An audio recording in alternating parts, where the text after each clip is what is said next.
गुरुर्ब्रह्मा गुरुर्विष्णु गुरुर्देवो महेश्वरा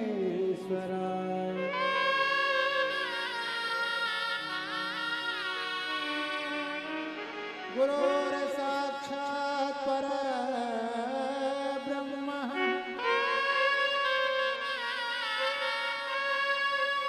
तस्मै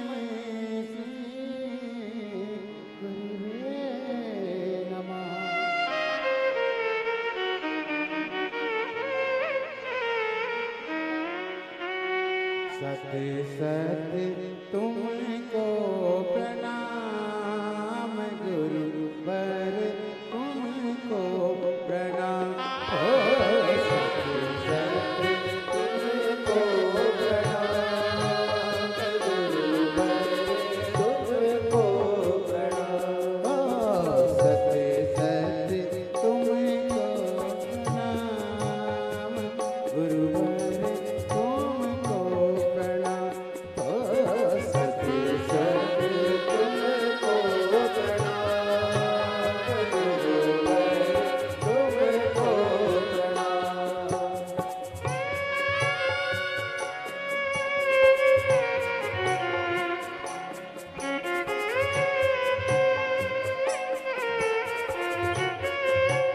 जन्म मरण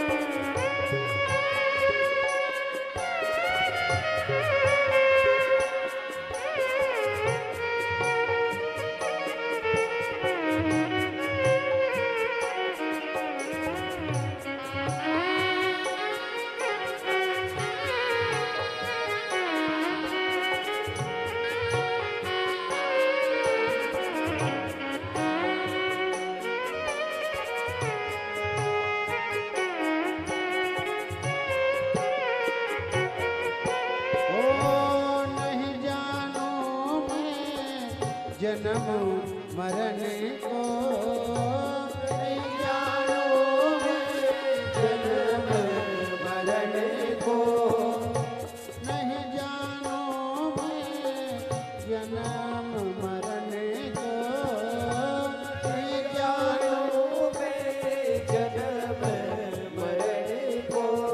नहीं है 84 को ज्ञान गुरु पर तुमको प्रणाम नहीं है 84 को ज्ञान गुरुवर तुमको प्रणाम हो सत्य सत्य तुमको प्रणाम गुरुवर तुमको प्रणाम गुरु तुमको प्रणाम गुरु तुमको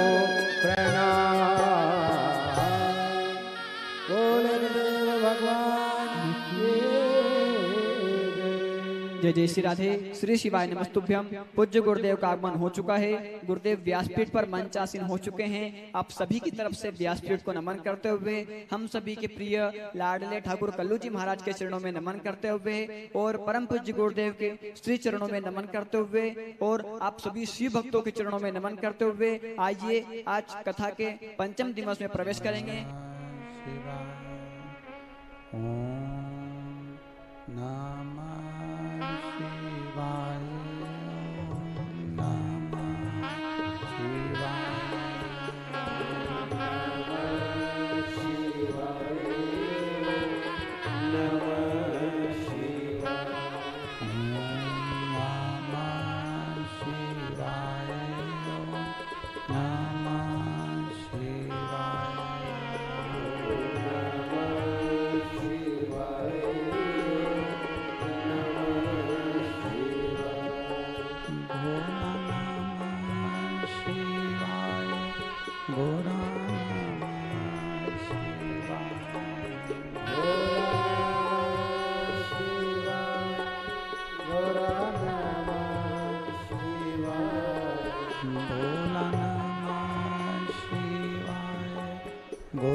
शिवाय ओम नमः शिवाय। ओम नमः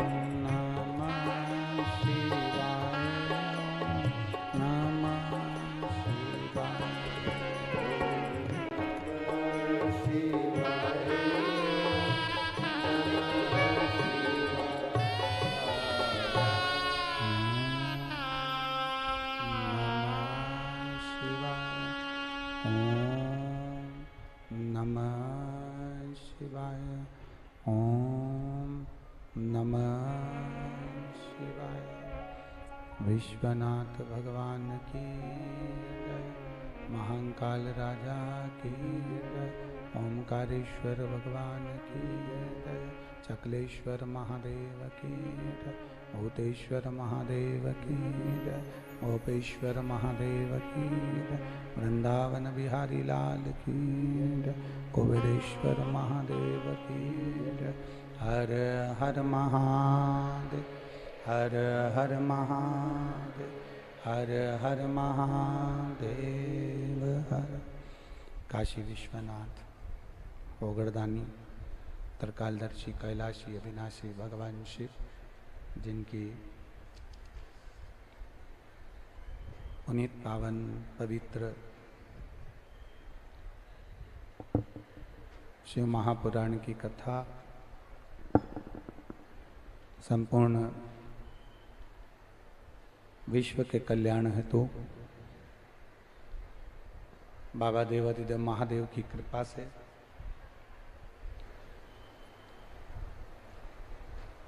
ब्रज की पुनीत पावन पवित्र भूमि, जहाँ आप और हम भगवान शिव की अविरल भक्ति प्रदान करने वाली संपूर्ण विश्व का कल्याण करने वाली शिव महापुराण की कथा का आयोजन करवाकर संपूर्ण क्षेत्रवासियों का, संपूर्ण ब्रजवासियों को एक आनंद की अनुभूति कराई है। मैं बहुत बहुत साधुवाद देता हूँ श्री सुभाष चंद्र जी को, श्री सौरभ जी को, जिंदगी में परमात्मा अगर मौका दे, भगवान यदि कृपा करे और मौका दे, आपको अवसर प्रदान करे, तो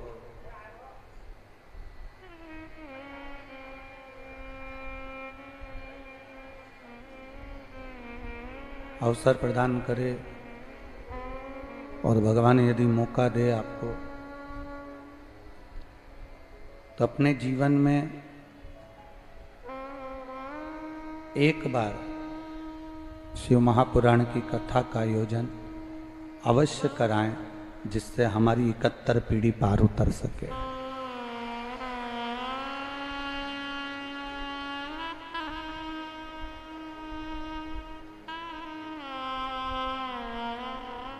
परिवार के लोग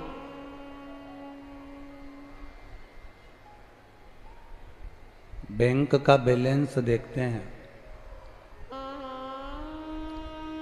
पीछे की आवाज बढ़ाइए। परिवार के लोग बैंक का बैलेंस देखते हैं और मेरे भोले बाबा, मेरे त्रिकालदर्शी, मेरे कैलाशी अविनाशी भगवान शिव तुम्हारे बैंक का बैलेंस नहीं देखेंगे कि तुम्हारे पास में कितना धन है, कितना वैभव है, कितनी तुम्हारी सत्ता है।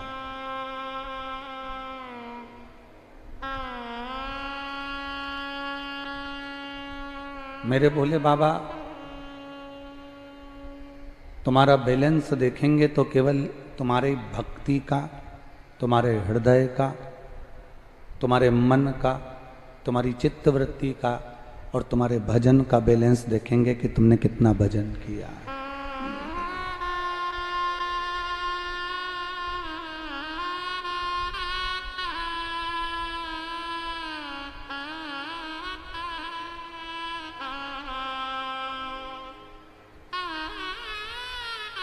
तुम्हारा भजन कितना है, तुम्हारी भक्ति कितनी है, तुम्हारा मंत्र जाप कितना है, तुम्हारा स्मरण कितना है,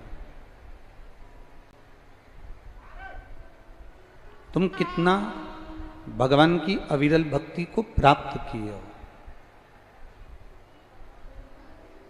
तुमने कितना मंत्र का जाप किया, तुमने कितना मंत्र का स्मरण किया, तुमने कितना मंत्र जाप में अपना समय लगाया।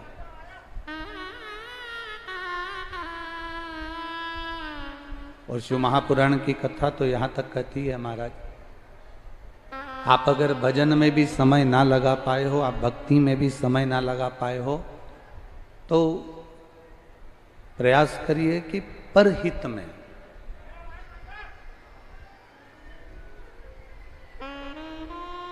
पीछे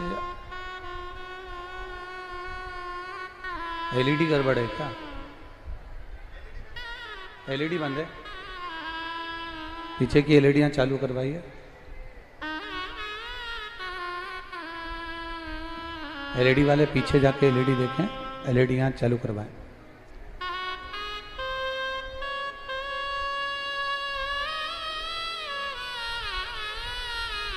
मेरे बाबा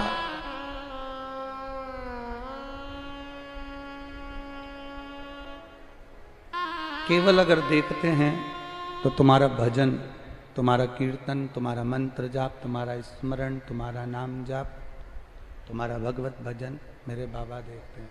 बड़ा ही रिवाज। मेरे बाबा को तुम्हारी दौलत, तुम्हारा वैभव, तुम्हारा धन, तुम्हारी सत्ता, इससे कोई मतलब नहीं।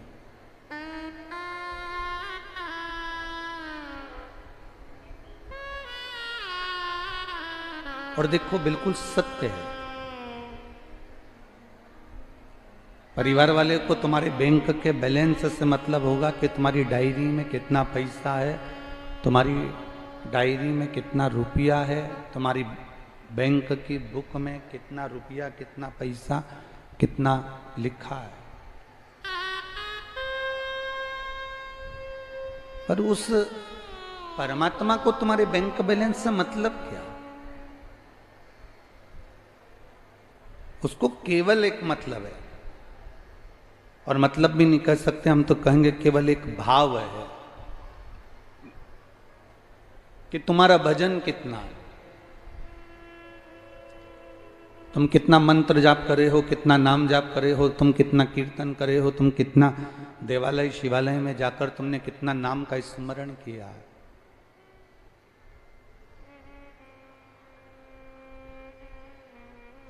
तुमने कितना भगवत स्मरण में अपना समय लगाया है,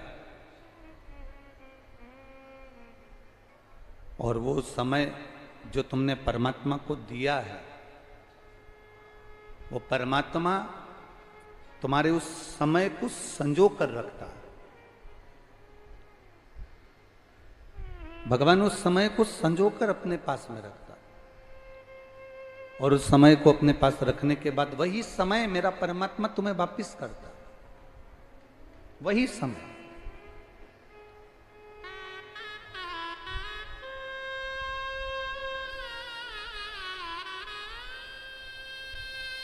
आप लोग कभी बांके बिहारी जी के मंदिर में दर्शन करने गए हों, गोवर्धन नाथ जी के मंदिर में दर्शन करने गए हों, आप लोग कभी भगवान के मंदिर में अगर पहुँचे हो, राम मंदिर में, हनुमान मंदिर में, बिहारी जी के मंदिर में, ठाकुर जी के मंदिर में कभी आप गए हो, तो शास्त्र कहता है कि आप जिस मंदिर में भजन, आप मंदिर में पहुँचे हो, मिठाई का डब्बा लेकर पहुँचे हो, लड्डू लेकर पहुँचे हो, श्रीफल लेकर पहुँचे हो, या प्रसाद लेकर पहुँचे हो, जब आप भगवान के मंदिर में कुछ लेकर जाते हो,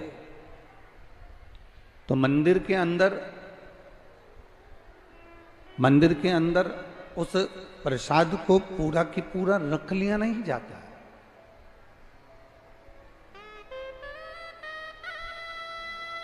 मंदिर के अंदर पूरे प्रसाद को नहीं रखा जाता। मंदिर के अंदर उस प्रसाद को अगर मंदिर के अंदर ले जाया जाता है तो मंदिर के अंदर से वही डब्बा, वही प्रसाद, वही बेलपत्र, वही फूल, वही माला आपको वापस दे दी जाती है।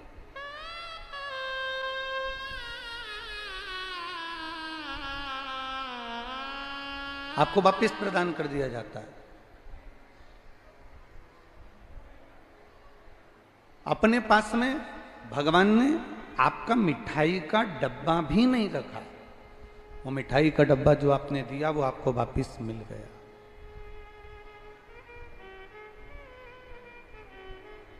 वो मिठाई का डब्बा जो आपने दिया वो वापस आपको प्राप्त हो गया। तो शिव महापुराण की कथा यही कहती है कि आपने जो भगवान को दिया, भगवान ने वो वापस आपको कर दिया। आपने अगर ये कथा के पंडाल में बैठकर अपने भगवान शंकर को अगर 3 घंटे दिए हैं, आपने समय निकाल कर आए हो और बैठकर भगवान की कथा को श्रवण कर रहे हो, या तीर्थ में जाकर गिरिराज बाबा की परिक्रमा कर रहे हो, बिहारी जी का दर्शन कर रहे हो, यमुना जी का पान कर रहे हो और ठाकुर जी के लाड़ लड़ा रहे हो, जो समय हम परमात्मा को देते हैं, जो समय हम भगवान को प्रदान करते हैं, वो समय भगवान हमारी दुख की घड़ी में, हमारी तकलीफ की घड़ी में, हमारे कष्ट की घड़ी में, परमात्मा उस समय को निकालकर, हमारी दुख की घड़ी में परमात्मा भी समय निकालकर हमारे साथ खड़ा मिलता है।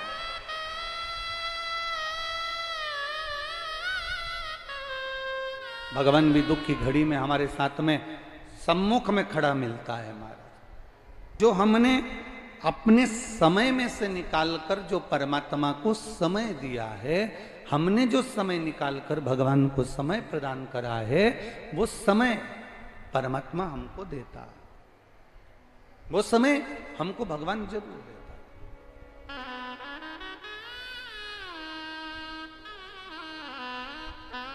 महाराज शिव कथा कह रही है, बड़ा सुंदर संवाद एक शिव महापुराण के अंतर्गत अपन सब श्रवण कर रहे हैं। बड़े भाव से अपन कल कथा में सुन रहे थे कि कृष्ण और बलराम दोनों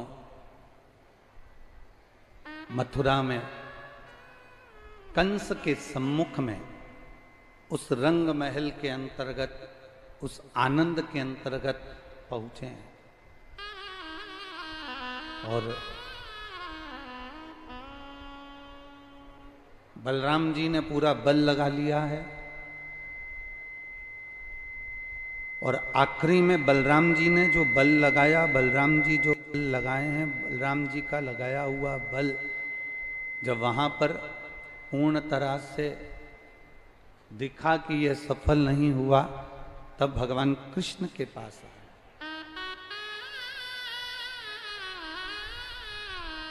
तब भगवान कृष्ण के करीब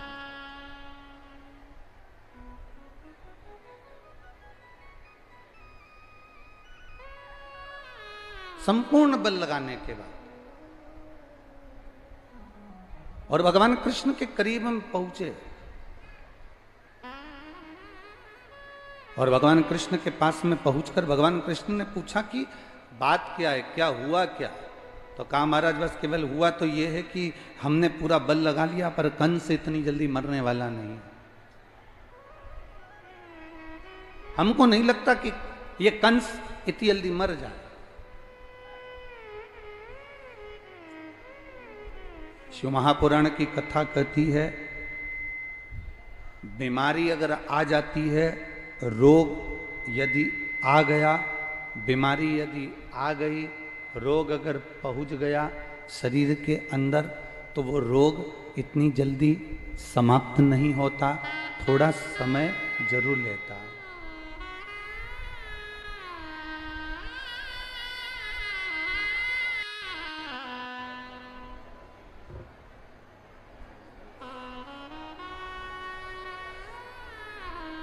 अगर रोग शरीर के अंदर आ गया रोग अगर शरीर के अंदर पहुंच गया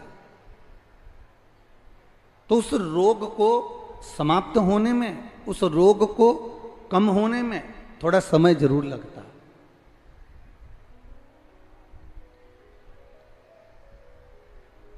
हाँ,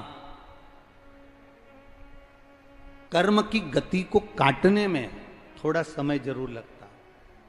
पर शिव महापुराण की कथा कहती है, भगवान शंकर का संवाद कहता है, शिव महापुराण की कथा कर रही है, भगवान शंकर की कथा कर रही है कि जैसे रोग को कटने में समय लगता है, कर्म की गति को काटने में समय लगता है, उसी तरह यदि हम देवाधिदेव महादेव पर एक लोटा जल समर्पित कर रहे हैं, हम ठाकुर जी का भजन कर रहे हैं, हम स्मरण कर रहे हैं, हम संकीर्तन कर रहे हैं, हम मंत्र जाप कर रहे हैं, हम नाम जाप कर रहे हैं, हम भगवान की अविरल भक्ति में डूबे हुए हैं, तो शिव महापुराण की कथा, शिव महापुराण की कथा कहती है, हमारा भजन करना, हमारा एक लोटा जल समर्पित करना, हमारा भगवान की मंदिर की ओर अग्रसर होना, हमारे कर्म की गति को और हमारे रोग को, कर्म की गति को भी और रोग को भी, हमारा किया गया भजन हमारी कर्म की गति को भी और रोग को भी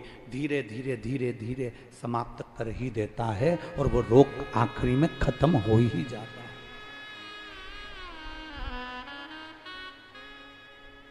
आखिरी में रोग वो समाप्त हो ही जाता है। इसलिए कल भी कथा में कहा था, आपको कल भी कथा में वर्णन किया था महाराज, कल भी आपको कहा था कि मानव की देह मिली है, मनुष्य का शरीर मिला है, मानव की देह प्राप्त हुई है, भगवान मालिक है, भगवान ये मानव का जो शरीर मिला है, ये मानव की जो देह मिली है, जो ये मानव का शरीर जो प्राप्त हुआ है, ये मिला है। तो इस मानव के शरीर को प्राप्त करने के बाद में, इस मनुष्य के शरीर को प्राप्त करने के बाद में हम इतना भजन कर ले,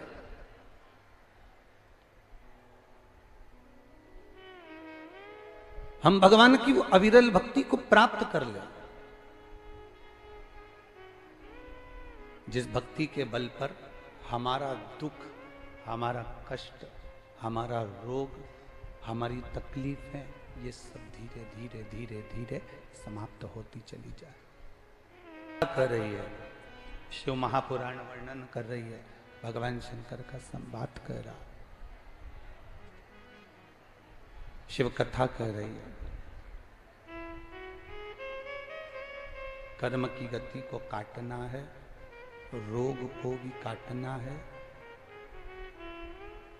दुख को भी काटना है, तो भगवान देवाधिदेव महादेव के मंदिर में, भगवान शिव के मंदिर में एक लोटा जल जब आप समर्पित करेंगे, भगवान शंकर के मंदिर में जाना प्रारंभ करेंगे, अपने आप आपका दुख कटना प्रारंभ हो जाए,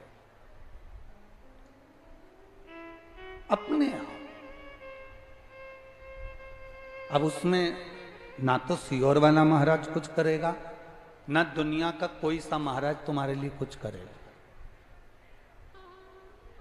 अपने मन के भ्रम को निकाल दो कि मैं वहां जाऊंगी तो वहां से ये भभूति ले आऊंगी, मैं वहां जाऊंगी तो वहां से बेल ले आऊंगी, मैं वहां जाऊंगी तो वहां से नारियल ले आऊंगी और मेरा दुख कट जाएगा। ना ना, शिव महापुराण की कथा कहती है, छींक आती है तो खुद को छींकना पड़ता है, खांसी आती है खुद को खांसना पड़ता है, रोना आता है खुद को रोना पड़ता है, सिर में दर्द होता है दवाई खुद को खाना पड़ती है, पेट में दर्द होता है दवाई खुद को खाना पड़ती है।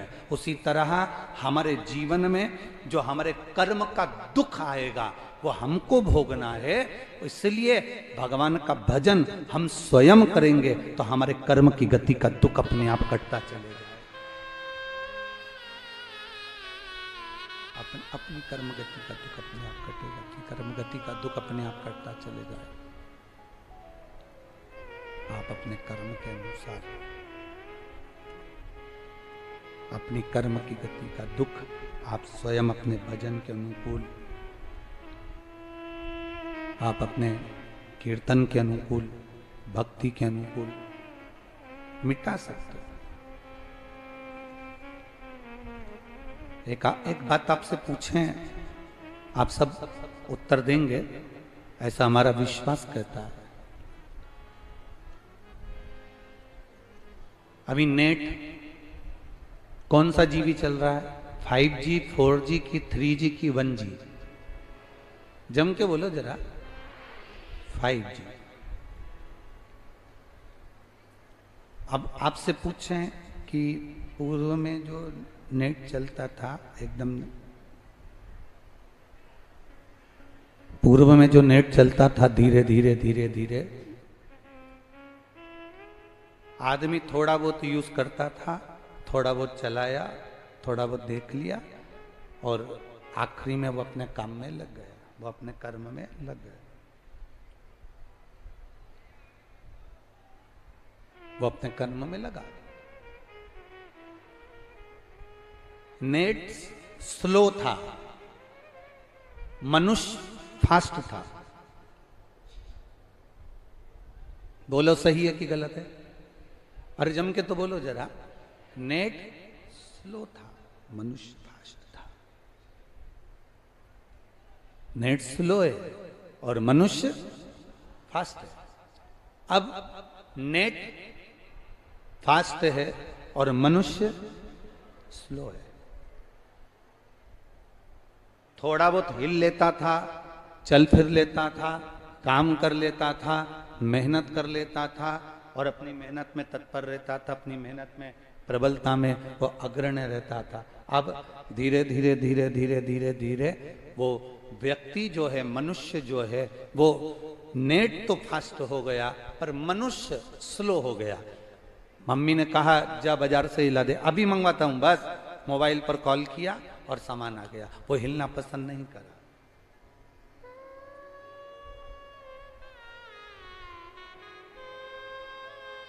रोग बढ़ा कैसे? तकलीफ बढ़ी कैसे? दुख और कष्ट बढ़ा कैसे? ये हमारे कारण बढ़ा। हम पड़े रहे, नेट का प्रयोग करते रहे पर अपने शरीर पर ध्यान नहीं दे पाए। अपने शरीर का हमने स्मरण नहीं किया, अपने शरीर का ध्यान नहीं दिया। और कल कथा में कहा था, शरीर और समय ये दोनों अगर हम भगवान के चरणों में ले जाकर छोड़ देते हैं, शरीर और समय हम ये दोनों भगवान को अगर दे देते हैं, तो ये निश्चित है कि भगवान इस शरीर को और इस समय को दोनों को संभाल लेता है। जैसे बलराम जी ने जाकर कह दिया कृष्ण भगवान से, भगवान कृष्ण से बलराम जी ने जाकर बलराम जी ने भगवान कृष्ण से जाकर कह दिया कि कन्हैया, ए कन्हैया, ये मैंने बल का पूरा प्रयोग करा है कृष्ण, और बल का प्रयोग करा, इसके बाद भी ये कंस मर नहीं रहा। आखिरी में भगवान कृष्ण को लगा कि ये मरता क्यों नहीं है, कारण क्या है? तो भगवान कृष्ण को स्मरण आया कि मैंने कुब्जा से चंदन लगवाया था और वो कुब्जा ने जो चंदन मुझे लगाया था, उस चंदन से मैं समझ गया था कि ये बल से नहीं, ये छल से मर सकता है। ये बल से नहीं मरेगा, ये छल से मरेगा। और भगवान कृष्ण ने बलराम जी से कह दिया, अब आप चिंता मत करो। और स्वयं देवाधिदेव महादेव का आराधना भगवान कृष्ण ने करी। स्वयं भगवान कृष्ण ने महादेव की आराधना करी। प्रश्न किया गया था, जैसे राम जी रामेश्वर की स्थापना करे तब लंका पर चढ़ाई करी, तब रावण मारा। क्या कंस को मारने से पहले भगवान शंकर का ध्यान, भगवान शंकर की पूजन, भगवान शंकर का स्मरण क्या भगवान कृष्ण ने किया था? क्यों नहीं करा? भगवान कृष्ण ने उसी समय पर देख लिया कि ये बल से नहीं मरने वाला, तो इसको छल से मारना पड़ेगा, और छल से मारने के लिए मुझे देवाधिदेव महादेव से आज्ञा लेना पड़ेगी। क्यों? क्योंकि देवाधिदेव महादेव अगर आज्ञा करेंगे और शंकर यदि कृपा करेंगे तो ये कंस जरूर मरेगा। और उसी रंग भूमि में उसी कंस की धरा पर, उसी कंस की भूमि पर, उसी कंस की धरा पर भगवान कृष्ण ने शंकर भगवान का स्मरण किया और शिव जी का स्मरण कर कर भगवान शंकर को याद किया, तो मेरे देव अधिदेव महादेव रंगेश्वर महादेव के नाम से प्रकट होकर सम्मुख में आ गए। बोल रंगेश्वर महादेव की। आप में से कितने लोग हैं जो रंगेश्वर महादेव के दर्शन कर रहे हैं? जरा हाथ उठाओ। सभी लोग करे हो? जाना चाहिए। जब व्यक्ति हार जाए, जब व्यक्ति को लगे कि मेरा कोर्ट कचहरी का काम नहीं हो रहा, जब व्यक्ति को लगे कि मेरी हार होती चली जा रही है, जब व्यक्ति को लगे कि मेरे जीवन में कोई तरक्की की सीढ़ी मेरे सम्मुख में नहीं है, जब व्यक्ति को लगे कि सारी दुनिया ने मुझे ठोकर मारकर छोड़ दिया, जब व्यक्ति को लगे कि दुनिया के लोगों ने मुझे ताना मारकर छोड़ दिया, लोगों ने मुझे ठोकर मार दी, ताना मार दिया और मुझे छोड़ दिया, जब व्यक्ति को लगे कि अब मेरा कोई नहीं है, उस समय पर एक बार यमुना जी का जल भरकर रंगेश्वर महादेव को चढ़ा कराना और दिल से कह कराना, बाबा उसको स्वीकार करता है। याद किया भगवान ने, याद कर रहे हैं भगवान कृष्ण ने स्मरण किया।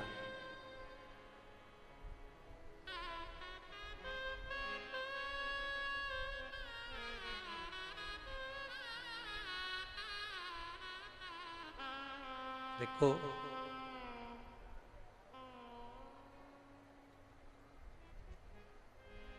ब्रज के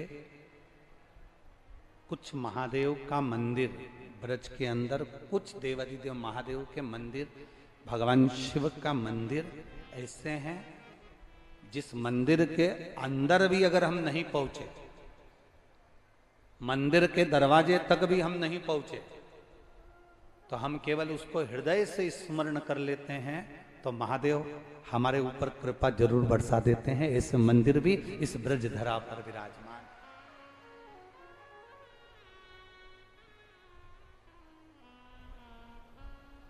उसमें से एक है रंगेश्वर महादेव। कौन से महादेव हैं? जम के जरा बोलो। रंगेश्वर महादेव, उसमें से एक है रंगेश्वर महादेव।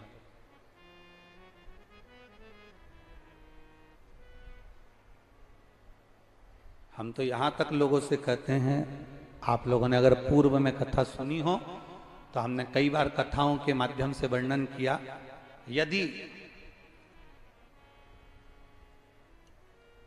कोई प्रॉपर्टी का झगड़ा चल रहा है,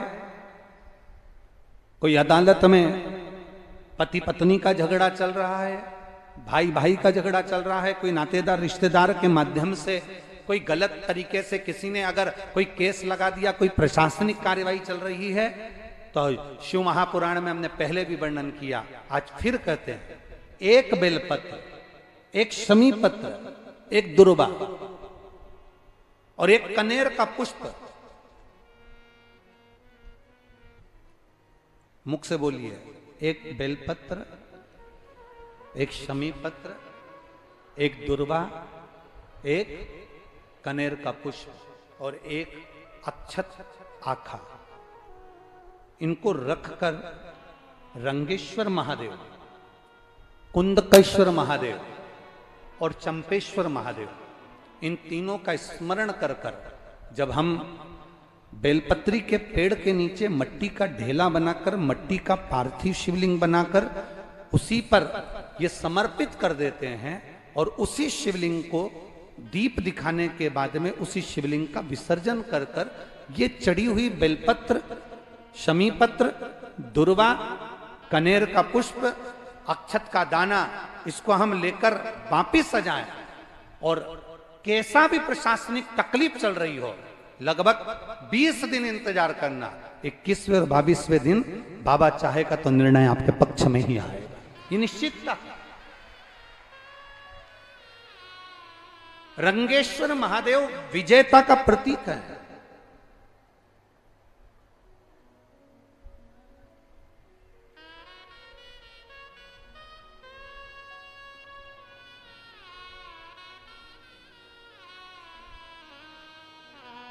महाराज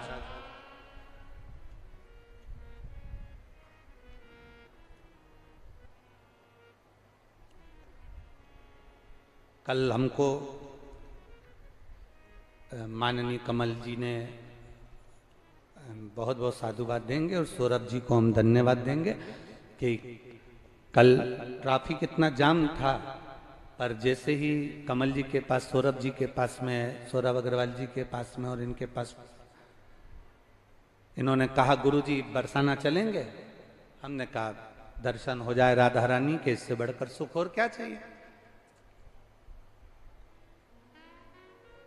और हमारे मन में बहुत दिन से था कि बरसाना जाए, राधा रानी का दर्शन करें, और वहां ब्रज की धरोहर, ब्रजरज की पूंजी, ब्रजरज की धरोहर और ब्रजरज का सुख श्री संत शिरोमणि श्री विनोद बाबा जी वहां बरसाने में विराजते हैं। तो मन में आया, हमने इनसे कहा जब बरसाना राधा रानी का दर्शन करने जा रहे हैं तो मन है कि वहां पर परम रसिक श्री विनोद बाबा जी रहते हैं, हम एक बार उनका भी दर्शन करना चाहते हैं।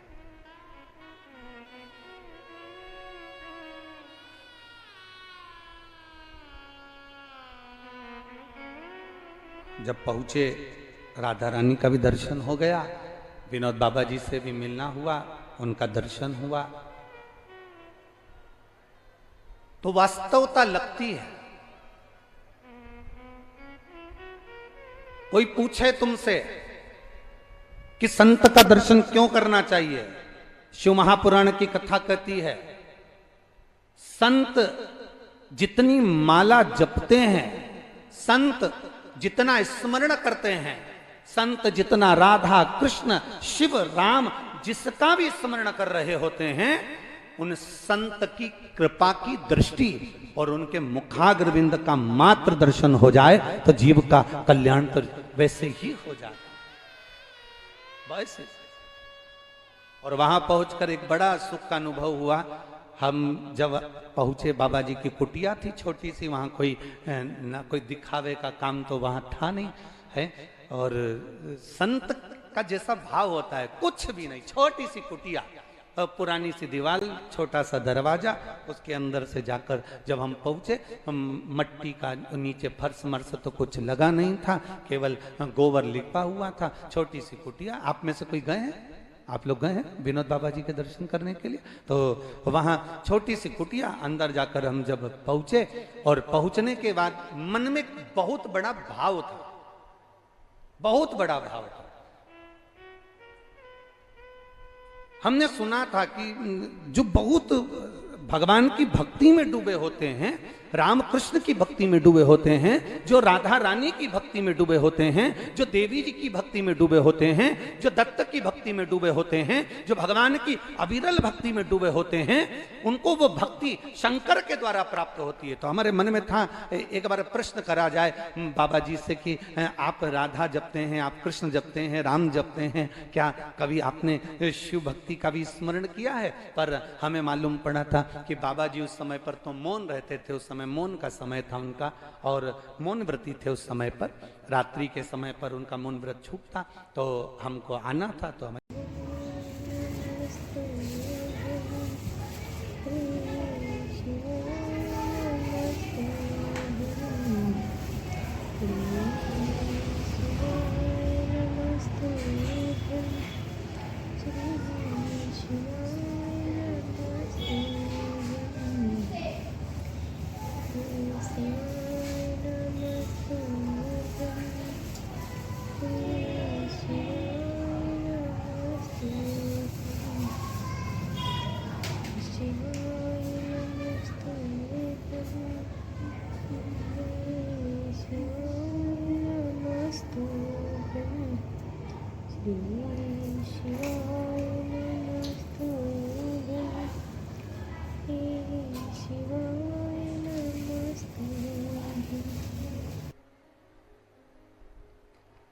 आप दिल से जब देवाधिदेव महादेव से कहेंगे तो वो दिल से सुनेगा।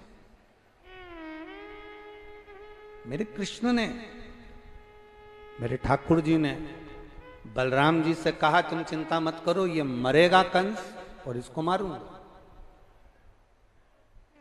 ये मरेगा।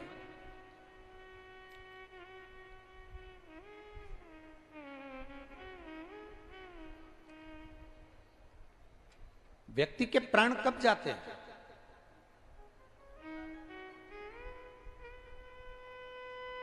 रावण के पास में 9 ग्रह थे, देवता भी थे, बंधी बने हुए थे, सब कुछ था, सोने का महल, सत्ता, वैभव, सब कुछ था।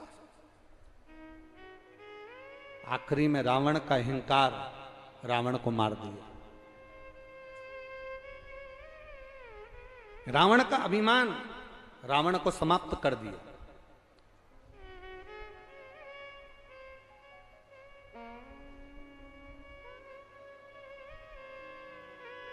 पक्षी को पंख बहुत ऊपर तक ले जाते हैं,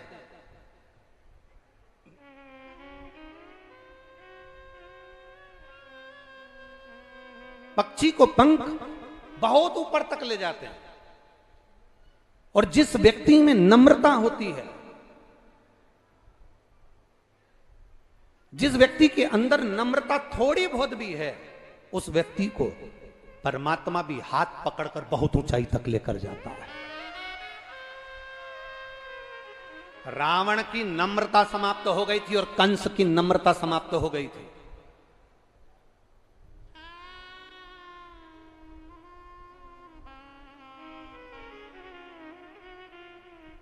रावण की भी नम्रता समाप्त हो गई थी और कंस की भी नम्रता समाप्त हो गई थी।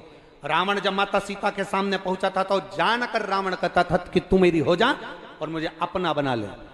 नम्रता समाप्त हुई। मंदोदरी ने समझाया रावण को, मंदोदरी ने रावण को समझाया, तुम मानो। मंदोदरी रावण से कहती है, तुम जानकी जी को पहचान लो, ये कोई साधारण नारी नहीं है, ये देवी है, लक्ष्मी है, राम नारायण है, उनको पहचानो। पर रावण मंदोदरी की ऊपर क्रोध कर दिया, अपनी नम्रता को, अपने व्यवहार को भूल गया रावण, और अपनी ही धर्मपत्नी को अपशब्द रावण ने कहना चालू कर दिया, अपनी धर्मपत्नी को ताना देना चालू कर दिया, अपनी धर्मपत्नी को अपशब्द कहना प्रारंभ कर दिया। शिव महापुराण की कथा कहती है, जब धर्मपत्नी हर जगह पर गलत नहीं कहती, जब कभी धर्मपत्नी भी आपको अगर मार्ग प्रशस्त करे तो यह आपका फर्ज बनता है कि उसकी बातों को सुने, धारण करें।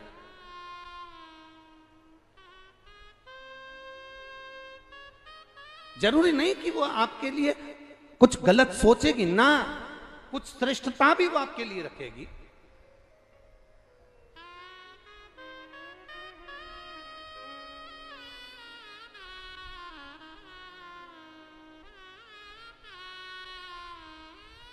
कितना कितना कितना लोग मंच पर बैठते हैं और मंच पर बैठकर कहते हैं नारी का सम्मान करो, नारी का आदर करो, नारी का सत्कार करो।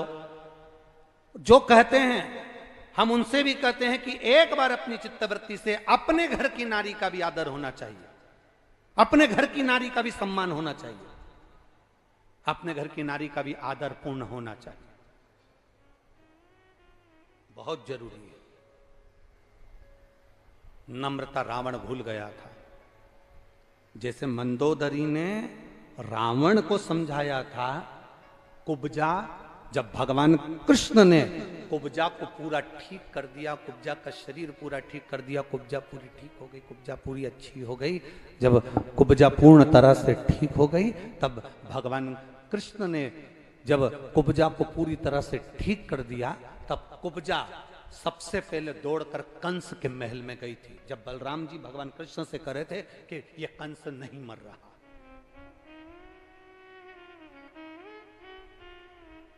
बड़ी सुंदर रूप रखी कुब्जा ने, बड़ी सुंदर।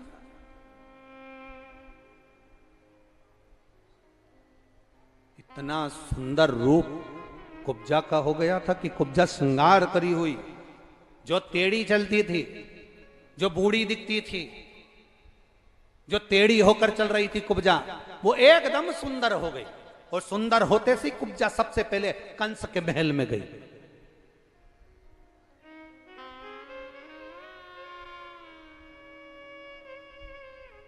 और कुब्जा कंस के महल में पहुंचते से ही राजा कंस को चिल्लाती हुई जा रही है, महाराज की जय हो, महाराज की जय हो, महाराज की जय हो।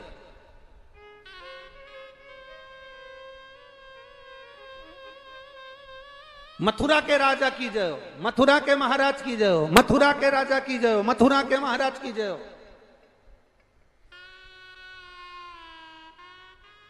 अरे जितने लोग कुब्जा का जय जयकार सुन रहे थे वो सब कुब्जा पर चिढ़ रहे थे। शरीर अच्छा किसने करा? बोलो बोलो, जम के बोलो, जम के बोलो जरा। भगवान कृष्ण ने। कुब्जा को वापिस जवान किसने करा? बोलते जाओ। भगवान कृष्ण ने। कुब्जा को सुंदरता किसने दी? भगवान कृष्ण ने। अब कुब्जा जय जयकार किसकी कर रही है? अरे बोलो तो जम के। कंस की। क्या बोली? महाराज की जय हो, मथुरा नरेश की जय हो, मथुराधिपति की जय हो, मथुरा के राजा की जय हो। इतने में एक वहीं पर खड़ा हुआ एक साधारण सा भक्त भगवान का, जो ब्रज की इस पवित्र भूमि वृंदावन से, भगवान कृष्ण की पवित्र भूमि से, गौकुल से, नंदगांव से गया था, उसने जाकर कुब्जा से कहा, कितनी दल बदलू है रीतू, तेरे को अच्छा शरीर दिया भगवान ने, तेरे को अच्छा रूप दिया भगवान कृष्ण ने, और तू जय घोष क्या कर रही है? कंस के महल में जाकर क्या कर रही है? मथुरा नरेश की जय हो, मथुरा के राजा की जय हो, मथुरा के महाराजा की जय हो। अरे तेरे को तो जय घोष करना थी, कृष्ण भगवान की जय हो, बाल कृष्ण की जय हो, नंद के छोरा की जय हो, यशोदा के लाला की जय हो, तुझे तो जय घोष ऐसा करना चाहिए।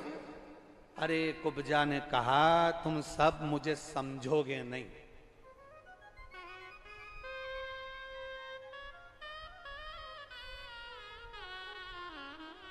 तुम सब समझने वाले नहीं हो मुझे। कुब्जा कहने लगी, मैं राजा कंस के महल में राजा का जयकारा नहीं कर रही हूं, कंस का। मैं तो जो नया राजा बनने वाला है जय घोष उसका कर रही हूं। मैं क्या इसका जय घोष करूंगी? चुनाव का समय चल रहा है, झंडा किसी का भी लेकर चलते हैं लोग, और किसी का भी झंडा लेकर चलो मना नहीं है, पर आखिरी में इतना अंदाजा जरूर लगा कर रखना अपने को कि सनातन धर्म को ठेस ना पहुंचे, बस इतना अंदाजा अपनी बुद्धि में और अपने चित्त में लगा कर चलना। सनातन धर्म को ठेस ना पहुंचे। चिल्ला रहे, राजा की जय हो, मथुरा नरेश की जय हो, मथुराधिपति की जय हो, मथुरा के राजा की जय हो, मथुरा के महाराजा की जय हो, चिल्ला रहे मथुरा नरेश की जय हो। परंतु यहां कुब्जा ने कंस का नाम नहीं लिया। हमेशा रोज बोलती थी, कंस महाराज की जय हो, मथुरा के राजा कंस की जय हो। आज कंस नहीं बोला, कुब्जा ने आज मथुरा नरेश की जय हो, मथुरा के राजा की जय हो। अब कंस के पास पहुंची तो कंस ने कहा, इतनी सुंदर स्त्री, इतनी सुंदर नारी, ये कौन है? तो इतने में किसी ने कहा, ये कुब्जा है, कुब्जा। तो कि ये तो टेढ़ी थी, सीधी कैसे हो गई? किसी ने कहा, महाराज दीवाल पे कील को ठोको ना, जो दीवाल पे कील को ठोकते हैं तो कील टेढ़ी हो जाती है, पर कील कब तक टेढ़ी है? जब तक वो सही जगह नहीं ठुकी। दो ईंट के बीच में एक दर होती है और वो प्लास्टर से छुपी होती है, पुट्टी लगी होती है। ठोकने वाला यहां कील ठोक कर देखता है, टेढ़ी हो गई, यहां ठोक कर देखा, टेढ़ी हो गई। कील को तीसरी जगह ठोक कर देखा, दो ईंट के बीच में सरंग दर में जब वो कील लगती है तो वो कील टेढ़ी नहीं होती, पूरी की पूरी समाहित हो जाती है। ये कुब्जा अभी तक टेढ़ी थी, ये कुब्जा अभी तक टेढ़ी थी। अब ये कुब्जा टेढ़ी तो थी, पर अब कुब्जा सही जगह पर जाकर झुक चुकी है, सही जगह पर जाकर उसका माथा रगड़ चुका है, सही जगह पर जाकर उसका शीश झुक चुका है, सही जगह पर पहुंच चुकी है, इसलिए ये कुब्जा अब सीधी हो गई है। कहां गई थी ये? भगवान कृष्ण के चरणार में। महाराज की जो कंस ने पूछा, क्यों री कुब्जा, चंदन लाई है मेरा?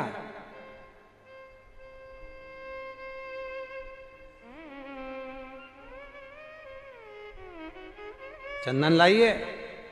जब व्यक्ति ज्यादा सुंदर हो जाता है तो हो सकता है वो अपना काम बंद कर दे जब धन आ जाए तो। एक सेठ सेठानी अपने छोटे से बच्चे को लेकर शंकर जी के मंदिर में पहुंच गए। सेठ जी की उम्र थी 80 साल की, सेठानी की उम्र थी 75 साल की। छोटा सा पोता था, उसको लेकर पहुंच गए मंदिर में। तांबे का लोटा रखा था, सेठ जी ने पानी का लोटा उठाया। इतने में सेठानी बोली, पहले जल में चढ़ाऊंगी। सेठानी ने लोटा खींच लिया। पोता बोला, जल में चढ़ाऊंगा। उसने लोटा खींच लिया।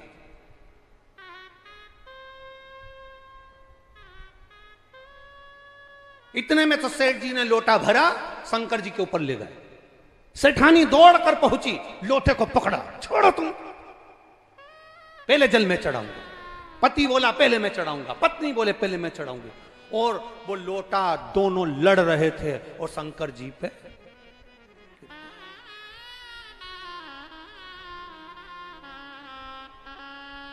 पार्वती मैया शंकर जी के चरणों की सेवा कर रही थी। उन्होंने सोचा आज चतुर्थी का व्रत है, भगवान के मुख का दर्शन कर लूं। जो भोलेनाथ के मुख का दर्शन करा तो पार्वती जी ने क्या देखा कि भोलेनाथ जी के माथे पे गूमा पड़ा।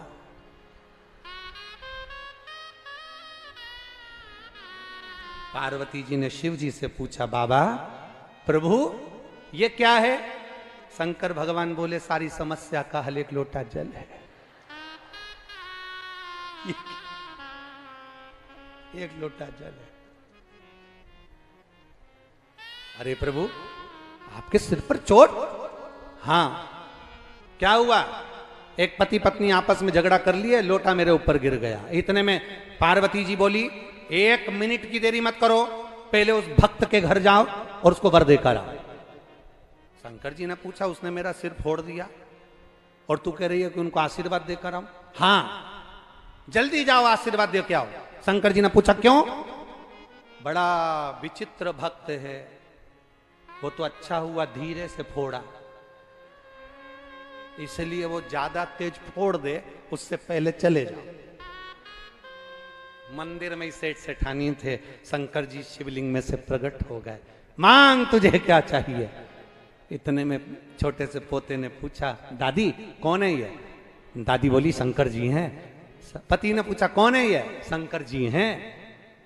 अच्छा, मांग तुझे क्या चाहिए?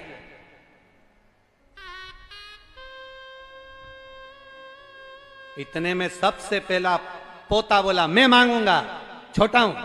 इतने में दादाजी बोले, नहीं मैं घर का बुजुर्ग हूं, सबसे पहले मैं मांगूंगा। इतने में दादी बोली, नहीं लेडीज फर्स्ट, पहले मैं मांगूंगा। शंकर जी ने कहा, देखो झगड़ा मगड़ा मत करो, तुम्हें जो मांगना मांग लो। इतने में दादी ने कहा, भोलेनाथ सबसे पहले मुझे दे दो। शिव जी ने कहा, मांग ले, क्या चाहिए? बस 16 साल की बना दो और बड़ी सुंदर बना दो, बस, और कुछ नहीं चाहिए। शिव जी ने कहा, पक्का? पक्का।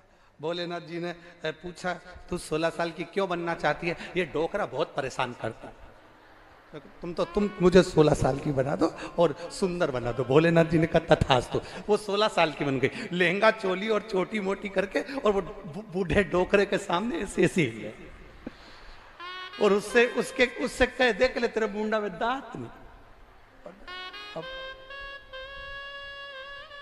अब बूढ़े बाबा को तो बड़ा गुस्सा है। अब दादाजी को इतना गुस्सा है कि उन्होंने, शंकर जी ने पूछा, मांगो क्या चाहिए? इतने में बूढ़े बाबा बोले, मेरी बारी मांगने की। हाँ मांग लो, क्या चाहिए? इसको कुतिया बना दो, इसको कुतिया बना दो। भोलेनाथ ये बहुत मेरे सामने ऐसी ऐसी कर रहे हैं, तो इसको भोलेनाथ जी ने कहा तथास्तु। अब पोते की बारी, पोते से कहा तू मांग ले। हाँ, पोते ने कहीं शिव महापुराण की कथा सुन रखी थी, तो उसने भोलेनाथ जी से कहा, शंकर भगवान से निवेदन करा, भोलेनाथ जी से कहा बाबा बस इतना कर दो, जो जैसा था वो वैसा ही कर दीजिए, बस और कुछ नहीं चाहिए, और कुछ भी नहीं चाहिए। आपका आशीर्वाद मिल गया, आपकी दया दृष्टि मिल गई, आपका आशीर्वाद प्राप्त हो गया, आपकी दया प्राप्त हो गई, आपकी करुणा मिल गई, इससे बढ़कर उसको कुछ नहीं चाहिए, और कुछ भी नहीं चाहिए।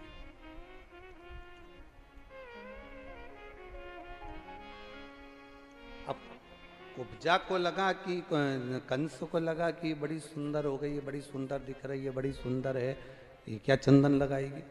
कुब्जा से पूछा तुम क्या चंदन लेकर आई हो, क्या तुम चंदन लाई हो?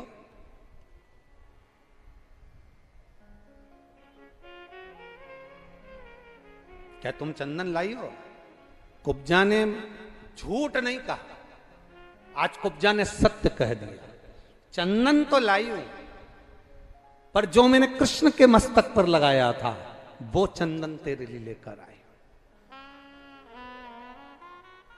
कंस को क्रोध आ गया, अपनी नम्रता भूल गया कंस, अपनी नम्रता समाप्त कर दी कंस ने। कंस नम्रता भूल गया, और कंस जैसी नम्रता भूला, हाथ में जो कुब्जा के हाथ में जो पात्र रखा था चंदन का, हाथ में जो पात्र रखा था चंदन का,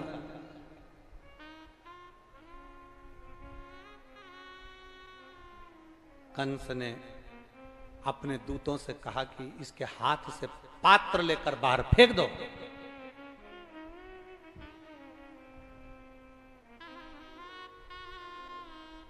पात्र उठाकर बाहर फेंका गया। कुब्जा को अपशब्द कहकर, ताना देकर, गालियां देकर, आड़ा टेढ़ा कहकर कंस ने कुब्जा को भगा दिया।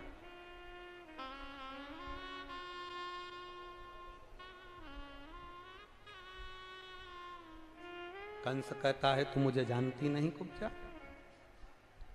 तू मुझे पहचानती नहीं है कुब्जा, ये रंग महल मेरा, राज्य मेरा, नगर मेरा, राजपाट मेरा, तो मुझे जानती नहीं है। कुब्जा ने कहा बस महाराज तैयारी करो, जैसे भगवान के सिर पर लगे हुए चंदन को तुमने कुचला है, वो कृष्ण भी आएगा और तुमको कुचल कर जाएगा, निश्चितता है तुम्हें, तैयारी करो। भगवान कृष्ण ने ध्यान लगाया शिव जी का, भगवान देवाधिदेव महादेव प्रकट हुए, शंकर का शिवलिंग प्रकट हुआ, स्वयंभू शिवलिंग प्रकट हुआ, रंगेश्वर महादेव के रूप में रंग महल के नजदीक में प्रकट होते हैं तो रंगेश्वर महादेव कहला गए। कह दिया भगवान शंकर ने, कृष्ण चिंता ना करो, जाओ, तुम्हारे चंदन का अपमान करा है। और चंदन ये लोग कहते हैं ना कि शिव जी पे चंदन लगता है, शंकर पर चंदन लगाने से क्या होता है, ठाकुर जी को चंदन लगाने से क्या होता है, भगवान का चंदन से श्रृंगार करने से क्या होता है। चंदन की मूलता जिस दिन संसार का मनुष्य जान गया, एक बार स्कंद पुराण को पढ़कर देखिए कि चंदन की मूलता क्या है, एक बार लिंग पुराण को पढ़कर देखिए कि चंदन की मूलता क्या है, एक बार कुर्म पुराण को पढ़कर देखिए कि चंदन की श्रेष्ठता क्या है, एक बार ब्रह्मवैवर्त पुराण को पढ़कर देखिए कि चंदन की मूलता क्या है। मात्र शंकर जी पे चढ़ा हुआ चंदन मात्र भगवान पे चढ़ा हुआ चंदन अगर एक अंश मात्र का भी है और उसका तुमने सम्मान किया है, सम्मान कर कर अपने मस्तक पर धारण किया है, उस चंदन को लगाकर आप आ गए हो, तो आपका भी सम्मान संपूर्ण जगत में होगा, यह निश्चित है अगर चंदन का सम्मान हुआ। अब आज के जमाने में चंदन तो गायब हो गया, अष्टगन चालू हो गया। क्या चालू हुआ है? अरे बोलो बोलो, जम के बोलो जरा। अष्टगन चंदन, पहले चंदन घिसते थे और घिस के फिर उस चंदन को देवाधिदेव महादेव को लेपन किया जाता था, भगवान का श्रृंगार किया जाता था, भगवान के श्रृंगार का आनंद पाया जाता था।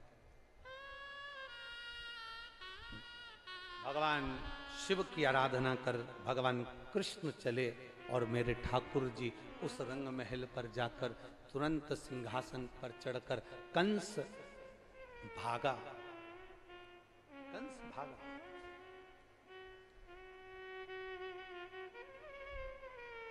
कब तक भागे?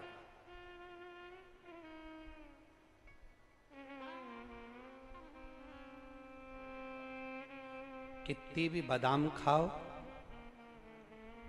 कितने भी रसगुल्ले खाओ, कितनी भी बादाम, काजू, पिस्ता कुछ भी खाओ, चाहे कितना भी ब्यूटी पार्लर में जाके तैयार हो जाओ, तो भी तुम भगवान को धोखा नहीं दे सकते। मौत तो 7 ताले में आ जाती है, तो वो आती जरूर है। उससे कितना भागोगे? कब तक भागोगे? कहां कहां भागोगे? कहां जाओगे? कहां भागोगे? मौत आएगी जरूर।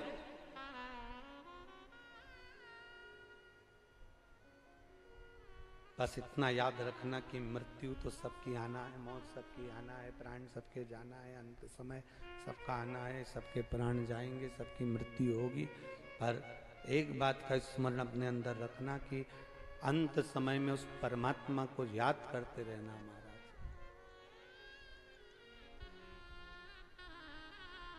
अंत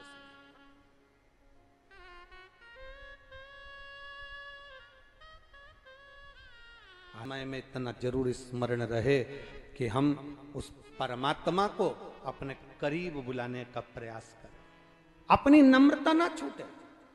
पक्षी पंख से ऊपर बढ़ता है और मनुष्य नम्रता से ऊपर बढ़ता है। धन कितना भी हो, सत्ता कितनी भी हो, फैक्ट्रियां कितनी भी हो, व्यापार कितना भी हो, तुम्हारे घर में चाहे हीरा भरा हो, चाहे पन्ना भरा हो, तुम्हारे घर में चाहे कितनी भी दौलत भरी हो, पर अपनी नम्रता समाप्त मत होने देना। 2 चीजें अपनी जिंदगी में याद रखिए, एक अपनी नम्रता को मत जाने दो, और दूसरा प्रयास करना अपने दरवाजे से, अपने द्वार से गाय और बेटी खाली हाथ मत जाने दो। इतना ही 2 चीजें अपने स्मरण में रखिए, एक अपनी नम्रता को मत जाने दो, और दूसरा अपने दरवाजे से गौ माता भूखी ना जाए और अपने घर में आने वाली बहन बेटियां खाली ना जाए। ये जरूरी नहीं बहन बेटियों को साड़ी दिलाई जाए, बहन बेटियों को कपड़ा दिला जाए, ये जरूरी नहीं है। बहन बेटियों के लिए सबसे ज्यादा जरूरी है कि बहन बेटी जब घर में आए तो उनसे प्रसन्नता से स्माइल देकर, तुम्हारे चेहरे की रौनकता से, तुम्हारे आनंद के साथ उनका आदर किया जाए। जीजी कैसी हो, बुआ जी कैसी हो, आ गए, अच्छा लगा, कुछ देओ मत देओ, किसी के यहाँ कोई कमी नहीं है। बहन बेटियों के यहाँ भी सब कुछ है, जमाई अच्छा कमाता है, सब कुछ करता है, आनंद में रहता है। घर के फूफा जी हो, बुआ जी के पति हो, वो भी कमा रहे हैं, सबके बच्चे कमा रहे हैं, सब आगे बढ़ रहे हैं। बस तुम्हारी प्रसन्नता, तुम्हारा व्यवहार, तुम्हारा प्रेम, तुम्हारी वात्सल्यता और तुम्हारे मुख की मिठास, ये होना जरूरी है। कोई आया, जीजी भोजन करके जाना, कमर साहब भोजन करके जाना, फूफा जी 2 रोटी खा कर जाना। भले अपनी परिस्थिति कैसी भी हो, पर दरवाजे से गाय बिना रोटी के ना जाए और दरवाजे पर आने वाली बहन बेटियां घर से भूखी ना जाए, इतना याद। नम्रता ना छोड़िए, नम्रता अगर छोड़ दी है तो फिर जीवन का सुख नहीं पाएगी। नम्रता अपने भीतर होना चाहिए। नम्रता जहाँ समाप्त हो जाती है वहां से फिर आनंदता चली जाती है। नम्रता समाप्त, ये हमें चाहिए कि हमें क्या रखना है, हमें क्या कहना है, हमें क्या प्रदान करना है।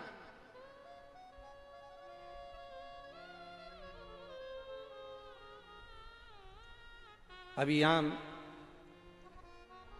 श्री सुभाष चंद्र जी अग्रवाल जी बैठे हुए हैं, सौरभ जी अग्रवाल जी बैठे हैं और इनकी पूरी समिति, इनके मित्र दोस्त सब बैठे हैं, और यहाँ पर कई हलवाई भी बैठे होंगे जो भोजन बनाते होंगे।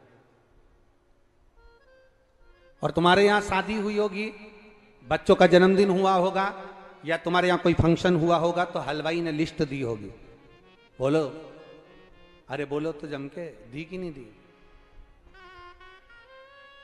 हलवाई की लिस्ट आप लोगों ने पढ़ी कभी कि नहीं पढ़ी? अरे बोलो तो जम के बोलो, हाथ उठाकर बोलो जरा, पढ़ी ना? पढ़ी है ना? हलवाई की लिस्ट में टेंट का सामान लिखा होता है, हलवाई की लिस्ट में गैस की टंकी लिखी होती है, हलवाई की लिस्ट में बट्टे, जो भट्टा है, भट्टा और बर्तन सब लिखा होता है, हलवाई की लिस्ट में किराने का सामान लिखा होता है। कुछ नहीं लिखा हो तो बता देना, आप लोग ध्यान रखना।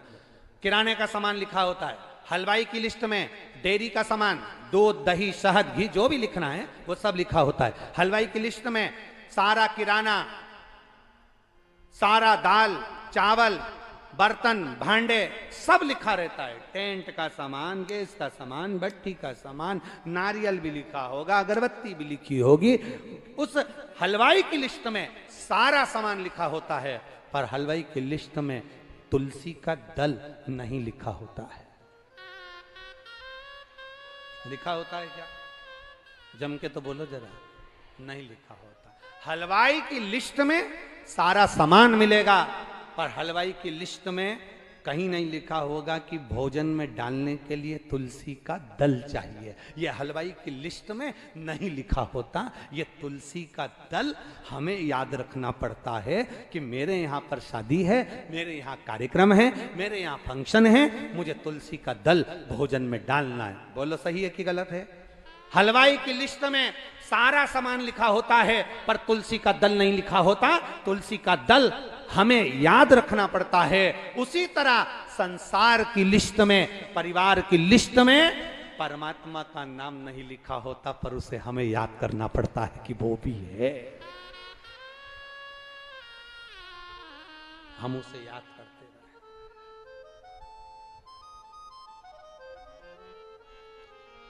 हम उसका स्मरण करते रहे। हम जब जाएं तो वो उस परमात्मा के नाम की लिस्ट हमारे पास में होना चाहिए, परमात्मा की भक्ति की लिस्ट हो।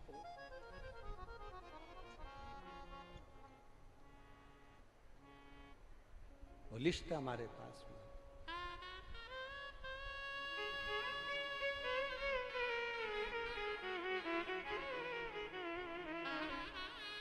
महाराज, आपके पास में क्या है पता नहीं, उनके पास में क्या है पता नहीं, और उसके पास में है। उसके इसमें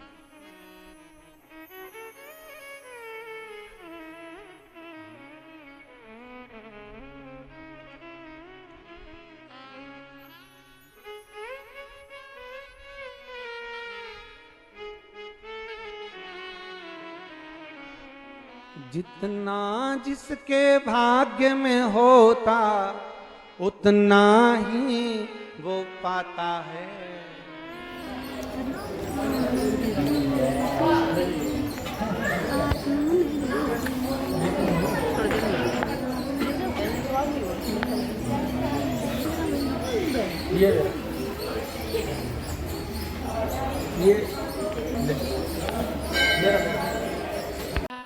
की बात भगवान शिव से,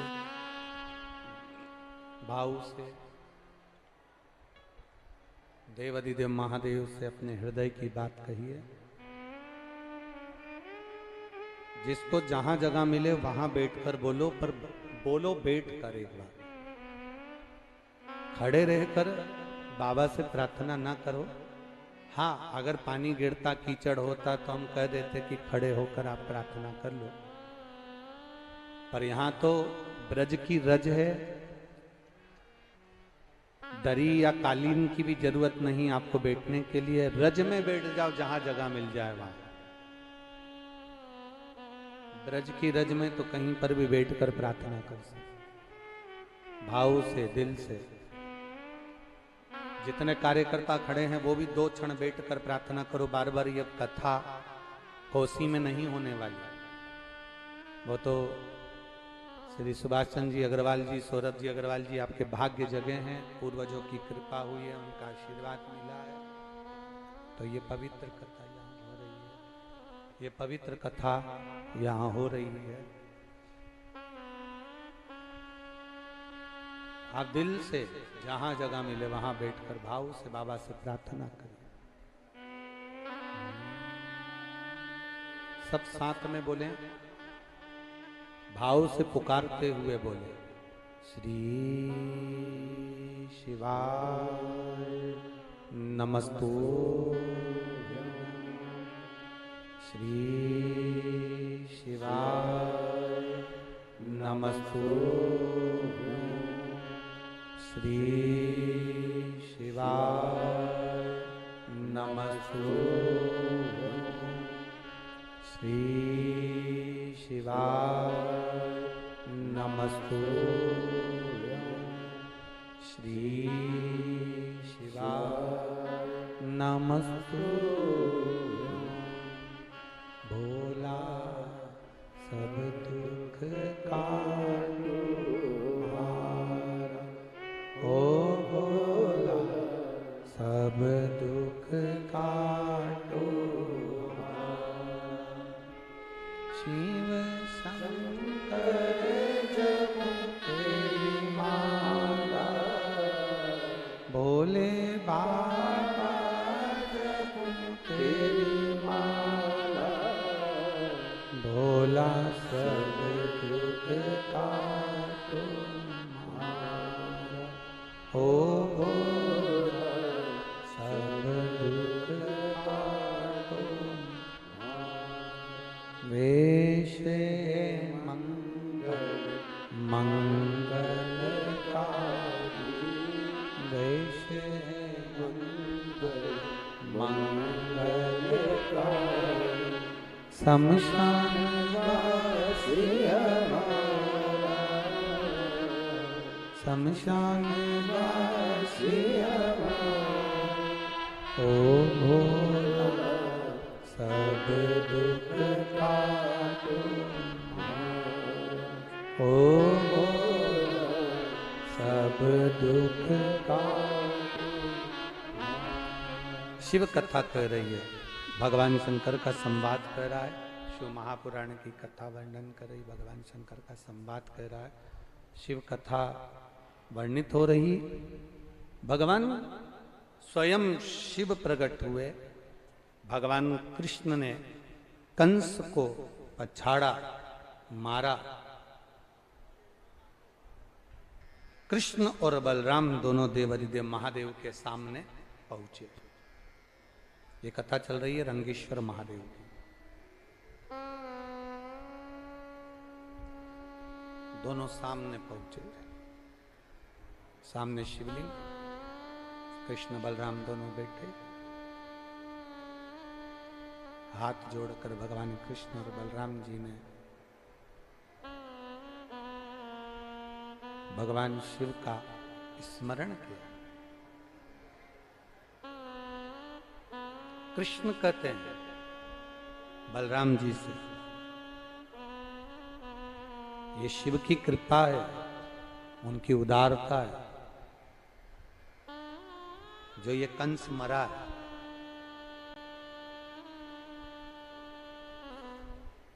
कभी भी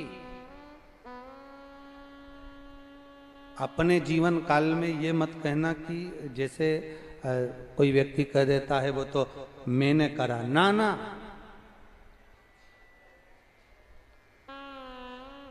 जैसे कल सौरभ जी और सुभाष जी कह रहे थे इतना अच्छा आयोजन चल रहा है, बाबा की कृपा है।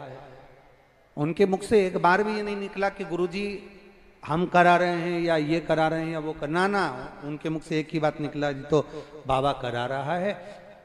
बांके बिहारी करा रहा है, भोलेनाथ करा रहे हैं, तो ये कथा हो रही है। हम क्यों अपने ऊपर, ये भगवान कृष्ण ने कहा स्वयं बलराम जी से कि ये कंस जो मरा है, आपने पूरा बल लगा लिया, मैंने पूरा छल लगा लिया, पर ये कंस इसके कर्म से मरा, इसके कर्म से मरा, और ये शिव कृपा है। ये सामने जो शिवलिंग प्रकट हुआ है, ये मेरे देवादिदेव महादेव जो प्रकटे हैं, ये साधारण नहीं है। भगवान कृष्ण ने और बलराम जी ने हाथ जोड़कर शंकर जी की आराधना करी। शिव जी प्रकट होकर बोले, बोलो कृष्ण, बोलो बलभद्र जी, क्या चाहिए, क्या चाहना है? भगवान कृष्ण और बलराम जी ने कहा, कुछ नहीं, केवल एक कृपा कर दो, इस रंग महल के नजदीक में आप रंगेश्वर महादेव बनकर विराजमान हो जाओ, इससे ज्यादा कुछ नहीं, कुछ भी नहीं।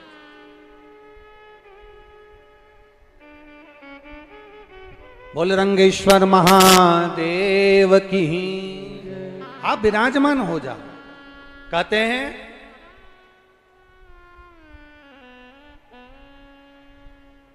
एक सूर्या गोपी थी, क्या नाम था उसका? सूर्या।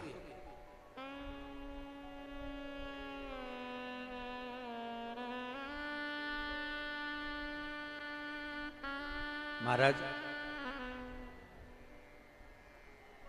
पिता चले गए उसके, और उसके पिता जाने के बाद में जब अकेली रह गई, बड़ी बड़ी विचित्र कथा है सूर्या गोपी की, बड़ी विचित्र कथा, अकेली रह गई।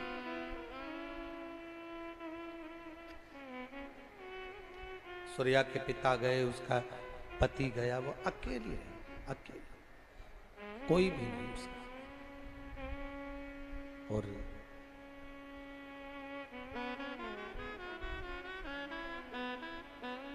एक बार सूर्या ने विचार करा कि मैं अकेली हूं और लोग मेरा मुख देखना पसंद नहीं करते, लोग मेरे ऊपर अपशब्द कहते हैं, ताने देते हैं, आड़ा टेढ़ा कहते हैं। ऐसे कई संवाद हमारे जीवन में आते हैं। एक किसी ने प्रश्न किया था कि गुरुजी ये बताओ, क्या जिस स्त्री का पति अगर चले जाए मान लो, तो क्या वो पाशुपति व्रत नहीं कर सकती? क्या वो 16 सोमवार के व्रत नहीं कर सकती? क्या वो भगवान शंकर के सोमवार के व्रत नहीं कर सकती? क्या वो एकादशी प्रदोष का व्रत नहीं कर सकती? अब इसमें स्त्री की क्या गलती है? अगर पति चला गया या पत्नी पहले चली गई तो पति की क्या गलती है? ये तो मानव की देह है, जितना जिसका लिखा कराया है वो समय पर जाएगा और आएगा। ये उसके हाथ में है, आपके और हमारे हाथ में नहीं है। जन्म, मरण और परण, विवाह, एक जन्म, एक मृत्यु और एक विवाह, ये तीन मेरे देवादिदेव महादेव के हाथ में है। किसको कब देना है ये उसके खाते में लिखा। सहारा नहीं, तेरे सहारे जीवा, तेरे भरोसे। शिव कथा कर, बाबा का संवाद कर रहा, रंगेश्वर के रूप में भगवान विराजमान हुए। आगे का जो संवाद कहा है, भगवान शंकर का विवाह जो पार्वती जी के साथ में हुआ है,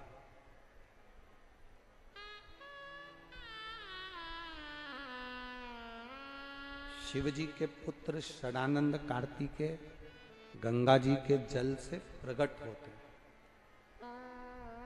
कृतिकाओं ने उनको पाला।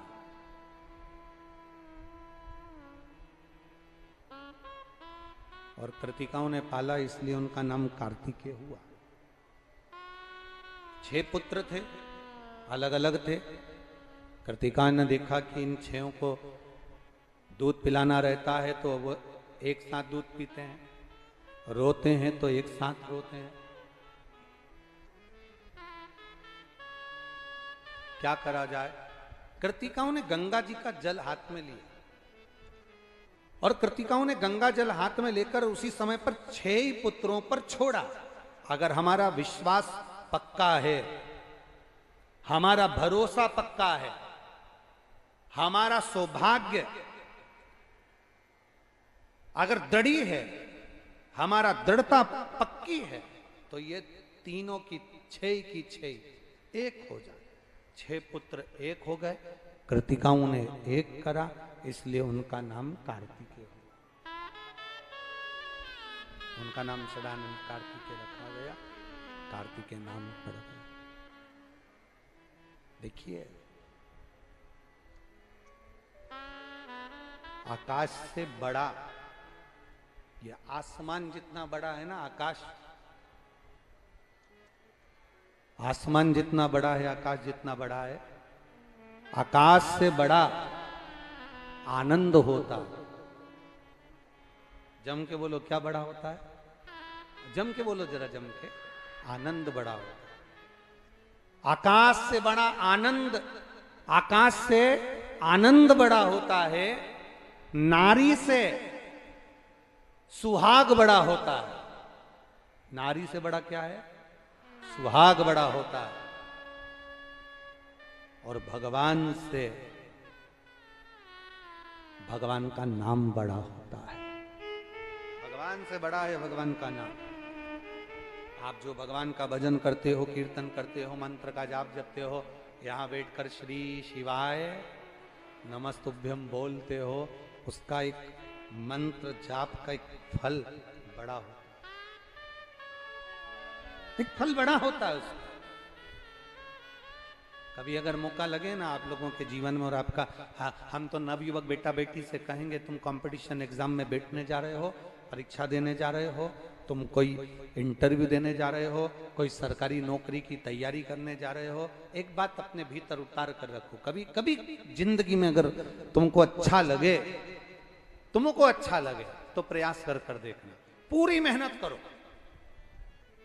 अच्छी पढ़ाई करो, अच्छी मेहनत करो, दिल से पढ़ो, दिल से मेहनत करो, रात दिन एक कर दो, और जब एग्जाम देने के लिए जाओ, जब तुम कंपटीशन एग्जाम के लिए, इंटरव्यू के लिए जाओ, जब तुम सोचो कि मेरी जॉब मुझे चाहिए और मेरा बाबा मुझे देगा, मैंने मेहनत करी है, पूरा कर्म करा है, मैंने पूरा दम लगाया है, तो मेरा बाबा मुझे नौकरी देगा, तो ये निश्चित है वो देगा। उसके लिए बस एक कर्म आखिरी में कर जाना, जो अशोक सुंदरी का स्थान। फिर ध्यान देंगे, ये शिवलिंग ध्यान से देखेंगे आप लोग, ये शिवलिंग है, ये जलाधारी, और शिवलिंग के मध्य में जो जलाधारी, और जलाधारी के सामने से एक स्थान गया हुआ है, जहां गणेश जी का स्थान, कार्तिकेय जी का स्थान, और बीच में अशोक सुंदरी का स्थान। जो ये जलाधारी है, इस जलाधारी पर लाल चंदन की 7 बिंदी, कितनी बिंदी लगाना है आपको? 7। लाल चंदन की जलाधारी पर 7 बिंदी। अशोक सुंदरी का जो स्थान है, वहां पर केवल पीले चंदन की 5 बिंदी। कितनी लगाना है? 5 बिंदी। और 5 बेलपत्र, केवल 5 बेलपत्र शंकर भगवान के शिवलिंग पर, परंतु उसके चढ़ाने का तरीका 5 बेलपत्र का अलग रहेगा। थोड़ा ध्यान देंगे, 5 बेलपत्र जो आप चढ़ा रहे हैं, उसकी डंडी का जो मुख है, वो आप 5 स्थान पर पशुपति भगवान का स्मरण कर डंडी का जो मुख है, वो 5 स्थान पर अलग अलग स्थान होना चाहिए। आप थोड़ा ध्यान दे रहे हैं, 5 स्थान पर डंडी का जो मुख है, वो 5 स्थान पर अलग अलग होना चाहिए, और 5 स्थान पर अलग अलग होकर बाबा को स्पर्श कर अपने दिल की बात कर जब आप पूरी मेहनत कर लें, पूरी पढ़ाई कर लें, तब तुम आखिरी में भगवान की शरणागति में जाकर कहना, बाबा ये मेरा विश्वास कहता है कि तू मुझे इस एग्जाम में निकालेगा और मुझे नौकरी देगा। तब ये चढ़ाकर बाबा से विनती कर फिर अपने गंतव्य पर जाना, बाबा उसको स्वीकार कर तुझे फल देगा ही। ये 5 बेलपत्र जो आप चढ़ा रहे हैं अलग अलग स्थान पर नियुक्त कर रहे हैं, इसका मतलब ये होता है कि हमारी सारी राहों को खोल देना। अब जैसे बहुत आप लोग जरा ध्यान दें तो आपके स्मरण में रहेगा कि अगर मान लो शिव कथा कर रही है, बेलपत्री के जो पीछे की जो डंडी होती है, पीछे का जो भाग होता है शंकर भगवान पर जो समर्पित होता है, चढ़ा हुआ होता है, इस डंडी की मूलता बहुत है महाराज। आप जब भगवान शंकर को कई लोग बेलपत्र जब चढ़ाते हैं, हम तो यहाँ तक कहेंगे अगर कोई दवाई आप चालू कर रहे हैं ना, कोई औषधि आप खा रहे हैं, कोई रोग आपके हृदय में, कोई शरीर में कोई रोग है, कोई बीमारी है, कोई गठिया है, कोई घुटने का रोग है, घुटना आपको डॉक्टर ने कह दिया बदलना है, तो हम तो कहेंगे आप प्रयास करना कि 2-4 दिन तक मंदिर में जब जाएं तो बेलपत्री भगवान शिव को अलग अलग तरह से, ये डंडी का मुंह अलग अलग तरह से चढ़ाकर, हाटकेश्वर महादेव का नाम लेकर कभी इधर की ओर मुख कर कर चढ़ा दो, कभी इधर की ओर मुख कर कर चढ़ा दो, कभी इधर की ओर मुख कर कर चढ़ा दो, कभी किधर की ओर मुख कर कर चढ़ा दो। और बाबा को चढ़ाने के बाद उस बेलपत्री को आप जो पीछे का भाग है उसको तो तोड़कर खाओ, साथ में बेलपत्री को भी खाना प्रारंभ करो। 15-20 दिन खाने के बाद फिर जांच कराओ कि आपको उस रिजल्ट में अंतर आया कि नहीं आया, आपकी जांचों में अंतर आया कि नहीं आया। उस बेलपत्री के भाग का स्मरण हमको सुख देता।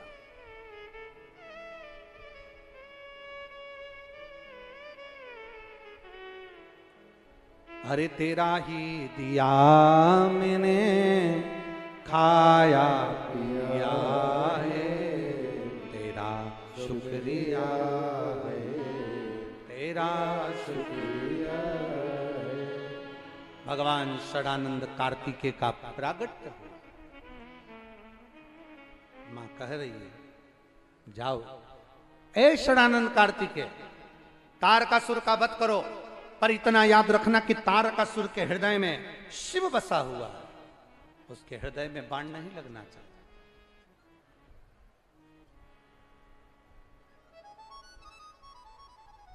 सबसे भिड़ो मना नहीं, सबको अपशब्द कह लो मना नहीं, पर इतना याद रखना शंकर के भक्त को कभी अपशब्द मत कहना, और शंकर भगवान के भक्त से कभी जिंदगी में भिड़ना नहीं। क्यों? उसका जवाब शंकर का भक्त कभी नहीं देता, उसका जवाब शंकर खुद देता है, शिव का भक्त नहीं देता। आपसे बन सके तो आप भगवान का भजन करो, आपसे बन सके तो आप भगवान की भक्ति करो, आपसे बन सके तो भगवान का स्मरण करो, आपसे बन सके तो भगवान शंकर का गुणगान करो, आपसे बन सके तो भगवान शंकर की भक्ति को धारण करो, आपसे बन सके तो भगवान शंकर का गुणगान करो। पर मनुष्य की देह मिले तो शंकर जी की ना तो कभी निंदा करना, ना कभी निंदा सुनना। भगवान विष्णु ने एक बार नारद जी के मुख से शंकर जी की निंदा सुन ली थी, इसलिए भगवान विष्णु को घोड़े का मुंह लगाता हयग्रीव अवतार हुआ था। देव ऋषि नारद ने शंकर जी की निंदा कर दी थी, इसलिए बंदर का मुख लगा था। ना कभी शिव की निंदा करना और ना कभी शिव की निंदा सुनना।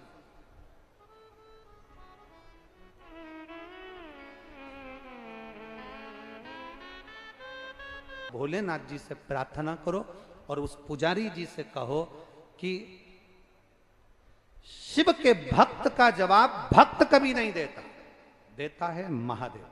तो आपको भक्त के चरण नहीं पकड़ना, आपको महादेव के चरण पकड़कर महादेव को जल चढ़ाना। आपको भक्त के चरण नहीं पकड़ना, आपको महादेव के चरण पकड़ना। आप महादेव से क्षमा मांगो। हमारे यहाँ 16 सोमवार संकट सोमवार मेरी माताएं करी होंगी, यहाँ पर भी मथुरा साइड में करती हैं माताएं 16 सोमवार का व्रत। किसी ने करा हो तो हाथ उठाओ जरा। करा है? बहुत बहुत धन्यवाद, रखिए हाथ। 16 सोमवार संकट सोमवार की कथा कहती है, राजा ने अपनी रानी से कहा था कि पूजन का सामान भेज दो, और रानी ने पूजन का सामान अपनी दासी के हाथ भेज दिया। बोलो जीजियों, पढ़ी कि नहीं पढ़ी कथा? दासी के हाथ भेज दिया। दासी पूजन का सामान रखकर चली गई। राजा ने पूजन कर दिया महादेव का। राजा को क्रोध नहीं आया, राजा के हृदय में भाव नहीं आया कि मेरी रानी ने मेरे साथ यह क्या करा कि नौकरानी के हाथ, सेविका के हाथ सामान भेज दिया।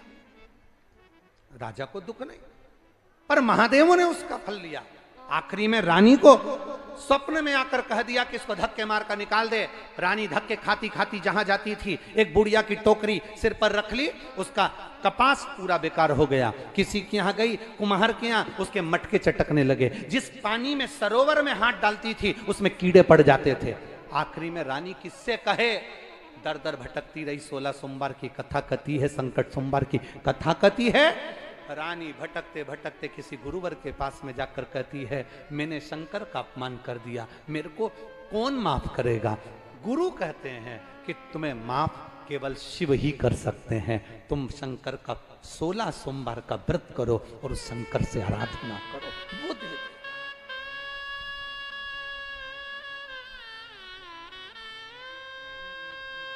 मेरी जीजियों, मेरे जीजाओं, शिव महापुराण की कथा आज के समय में लोग सुन रहे हैं।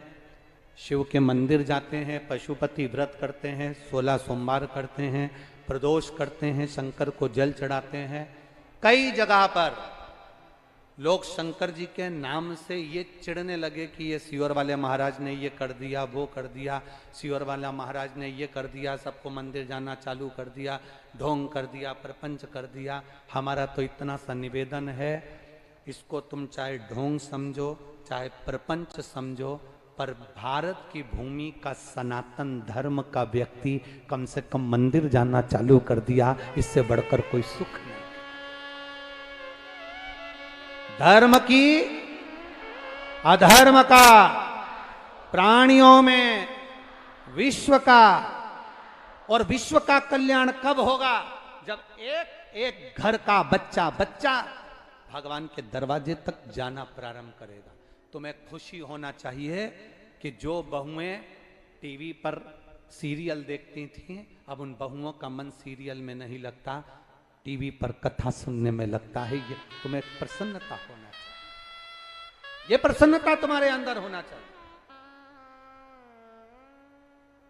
लोग भीतर से ईर्ष्या रखकर शिव के मंदिर में नहीं जाने देंगे, शंकर का गुणगान नहीं। आप शंकर का भक्त कभी जवाब नहीं देता, शिव का भक्त कभी पलटकर जवाब नहीं देगा, पर जो शंकर है, जो शिव है, ओघड़ी है, त्रिकालदर्शी, कैलाशी, अविनाशी है, जवाब वो देता, जवाब वो देता। भक्त जवाब नहीं देता। पार्वती जी ने कह दिया इसके हृदय में, सुनो, बाण नहीं लगना चाहिए, ये मेरा भक्त है, शिव का भक्त है। तारकासुर को मारा है षडानंद कार्तिकेय जी ने, हृदय में बाण नहीं लगा, प्राण छूट गए तारकासुर के, देवता आनंद में हो गए। गजब करा, हृदय में बाण न लगा, क्योंकि उस हृदय में शिव बसा था। जिसके दिल में, हृदय में, चित्त में, वृत्ति में शंकर समाया हो, उसको कभी कष्ट ना दिया जाए, कभी कष्ट। मेरी माताओं, मेरी जीजियों, हम तो इतना निवेदन करेंगे, अगर कोई शंकर के मंदिर जा रहा हो, वहां से आ रहा हो, शिव मंदिर जाता हो, सेवा करता हो, अर्चना करता हो, उसको कभी कमेंट्स भी मत करो, कभी उसके लिए अपशब्द भी मत कहो, कभी ताना मत, कभी आड़ा टेढ़ा।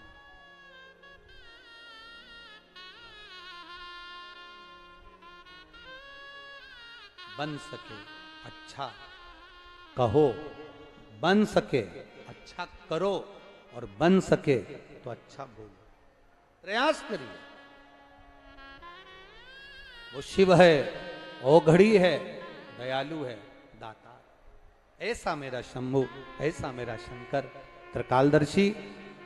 बड़े ध्यान से, आनंद से 7 दिवसीय शिव महापुराण की कथा कौशी कला में चल रही है। भाव भक्ति से आज कथा का सुंदर पंचम दिवस, कुंदकेश्वर महादेव पधार रहे हैं। जोरदार ताली बजाकर स्वागत करें श्री कुंदकेश्वर महादेव। बोल कुंदकेश्वर महादेव की जय।